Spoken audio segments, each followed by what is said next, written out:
नीम गांव एक छोटा सा गांव जहां हवा में मिट्टी की सौंधी खुशबू तैरती थी और सूरज की किरणें खेतों को सुनहरा रंग देती थी।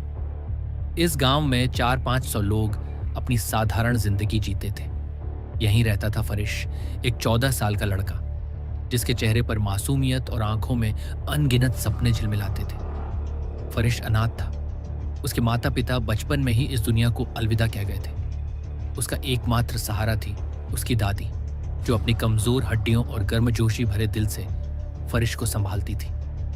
उनकी छोटी सी झोपड़ी में बस प्यार और सादगी का बसेरा था।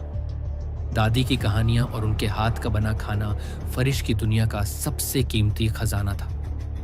एक सुहानी सुबह जब सूरज ने अभी अभी अपनी किरणें खेतों पर बिखेरी थी, फरिश फावड़ा लिए अपने खेत में काम कर रहा था। उसका फावड़ा अचानक किसी सख्त चीज से टकराया। उसने मिट्टी हटाई तो एक बोतल नजर आई जो सूरज की रोशनी में आग की तरह चमक रही थी। ये कोई साधारण बोतल नहीं थी। इसका रंग सुनहरा था, जिस पर जटिल नक्काशी उकेरी गई थी, मानो किसी प्राचीन कारीगर ने अपनी आत्मा इसमें उड़ेल दी हो। बोतल की सतह पर धूल की परतें जमी थी, लेकिन उसकी चमक इतनी तेज थी कि फरिश की आंखें चौंधिया गईं। उसने उत्सुकता और डर के मिश्रित भाव से बोतल को उठाया। जैसे ही उसने उसे छुआ, एक अजीब सी सिहरन उसके शरीर में दौड़ गई, मानो कोई अनदेखी शक्ति उससे कुछ कहना चाह रही हो। फरिश ने बोतल को घर ले जाकर अपनी दादी को दिखाने की सोची, लेकिन उसकी जिज्ञासा ने उसे रोक लिया। उसने एक कपड़ा लिया और बोतल को साफ करने लगा। जैसे ही उसने बोतल को रगड़ा, एक धुंधला सा धुआं बाहर निकला। धुआं हवा में तैरता हुआ एक आकृति में बदल गया। ये एक लड़की थी जिसकी आंखें तारों की तरह चमक रही थी और चेहरा रहस्यमयी सौंदर्य से भरा था। उसने रेशमी लिबास पहना था जो प्राचीन काल की याद दिलाता था। फरिश डर के मारे चीख पड़ा और बोतल फेंक कर भागने लगा, लेकिन उस आकृति ने हवा में उड़ते हुए उसे पकड़ लिया। उसकी आवाज मधुर थी, पर उसमें एक गहराई थी जो फरिश के दिल को छू गई। उसने बताया कि वह एक जिन्न थी और फरिश ने उसे बोतल से आजाद किया था। उसने कहा कि वह उसकी इच्छाएं पूरी कर सकती थी। फरिश को यकीन नहीं हुआ। उसका दिमाग डर और अविश्वास के भंवर में फंस गया। उसने सोचा कि यह कोई चुड़ैल होगी जो गांव की डरावनी कहानियों से निकलकर उसके पीछे पड़ गई थी। उसने कांपते हुए कहा कि अगर वह सचमुच इतनी शक्तिशाली है तो उसकी दादी को गायब करके दिखाए। जिन्न ने मुस्कुराकर अपनी उंगलियां छटकाई। अगले ही पल रसोई में खाना बना रही दादी गायब हो गई। फरिश ने रसोई की ओर दौड़ लगाई, लेकिन वहां सिर्फ अधपका खाना और खाली बर्तन थे। उसका दिल जोर जोर से धड़कने लगा। उसने जिन्न की ओर देखा और पूछा कि क्या वह उसकी हर इच्छा पूरी कर सकती है। जिन्न ने हामी भरी। उसकी आंखों में एक अजीब सी चमक थी। फरिश ने तुरंत कहा कि वह उसकी दादी को वापस लाए। जिन्न ने फिर से उंगलियां चटकाई, लेकिन कुछ नहीं हुआ। उसने हैरानी से अपनी जादुई किताब खोली जिसमें प्राचीन मंत्र और नियम लिखे थे। किताब में साफ लिखा था कि अगर कोई इंसान गायब किया जाता है तो वह हमेशा के लिए गायब रहता है। यह सुनकर फरिश का गुस्सा 7वें आसमान पर पहुंच गया। उसने जिन्न को डांटा और कहा कि वह उसकी दादी को वापस लाए। जिन्न ने उदास स्वर में माफी मांगी और कहा कि वह अपनी गलती की सजा के तौर पर हमेशा उसकी गुलाम बनी रहेगी। लेकिन फरिश इतने गुस्से में था कि उसने जिन्न को वापस बोतल में जाने का आदेश दिया।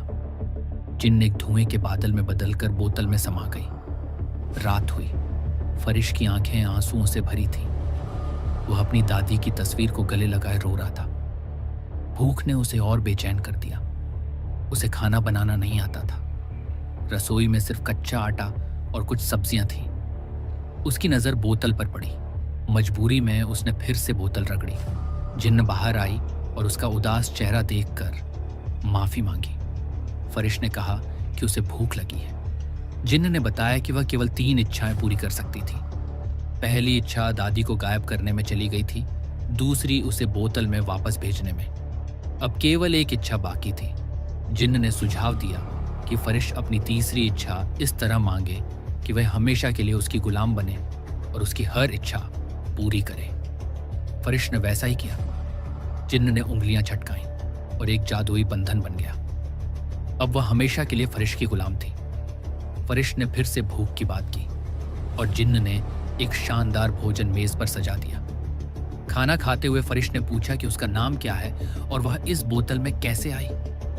जिन्न ने अपना नाम सायरा बताया और कहा कि वह पिछले 5000 सालों से इस बोतल में कैद थी। उसने अपनी कहानी शुरू की और फरिश की आंखें आश्चर्य से फैल गईं। 5000 साल पहले, जब दुनिया अब भी अपनी प्राचीन सभ्यताओं के रंग में रंगी थी, एक विशाल साम्राज्य था, सूर्यवंश। यह साम्राज्य अपनी समृद्ध, वैभव और रहस्यों के लिए जाना जाता था। सूर्यवंश का राजा एक ऐसा शासक था जिसके नाम से लोग कांपते थे। उसकी सेना ने पड़ोसी राज्यों को रौंद डाला था और उसका महल सोने और रत्नों से जड़ा था। लेकिन असली ताकत उसकी जादुई शक्तियां थीं। कहा जाता था कि उसके पास एक मणि थी जो उसे असीम शक्ति देती थी। इस मणि की रक्षा करती थी सायरा, एक जिन्न जिसकी शक्तियां स्वर्गलोक के देवताओं से भी ज्यादा थीं। सायरा कोई साधारण जिन्न नहीं थी। वह एक प्राचीन आत्मा थी जिसे स्वर्ग के देवताओं ने बनाया था। उसकी शक्तियां इतनी प्रबल थीं कि वह समय को मोड़ सकती थी, पहाड़ों को हिला सकती थी और आकाश को अपने इशारों पर नचा सकती थी।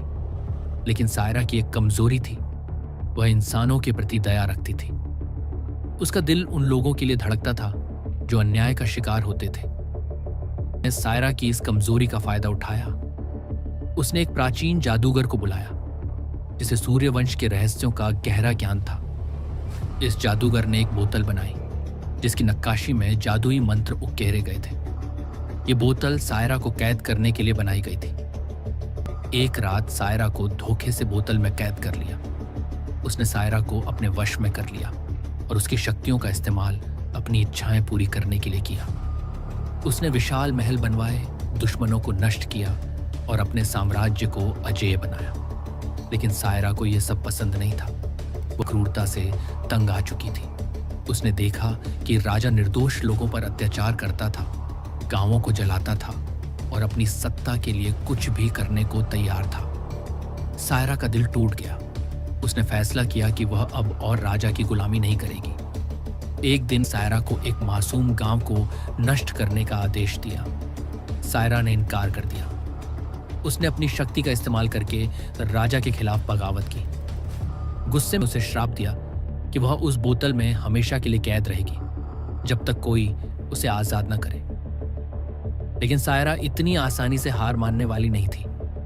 उसने अपनी आखिरी शक्ति का इस्तेमाल करके बोतल को राजा के महल से दूर भेज दिया। बोतल एक घने जंगल में जा गिरी जहां वह सदियों तक मिट्टी के नीचे दबी रही। सूर्यवंश का साम्राज्य समय के साथ धूल में मिल गया, की कहानियां भुला दी गईं और उसकी क्रूरता की गाथाएं सिर्फ किंवदंतियों में रह गईं। लेकिन बोतल का रहस्य जिंदा रहा। वह जंगल धीरे धीरे नीम गांव के खेतों में बदल गया और बोतल वहीं दबी रही। सदियां बीत गईं, लेकिन बोतल की चमक और उसमें कैद सायरा की शक्ति कम नहीं हुई। वह इंतजार कर रही थी, एक ऐसे शख्स का जो उसे आजाद करे। और फिर एक साधारण दिन फरिश के हाथों ने उस बोतल को मिट्टी से बाहर निकाला। अब सायरा फरिश की हमेशा के लिए गुलाम थी। क्या फरिश सायरा की शक्तियों का गलत इस्तेमाल करेगा? जानिए पार्ट 2 में। अगर आपको हमारी मेहनत और यह वीडियो पसंद आई तो एक लाइक जरूर करें। ऐसी और बढ़िया बढ़िया वीडियो देखने के लिए हमारे चैनल को करें सब्सक्राइब और कमेंट में बताइए आपको वीडियो कैसी लगी।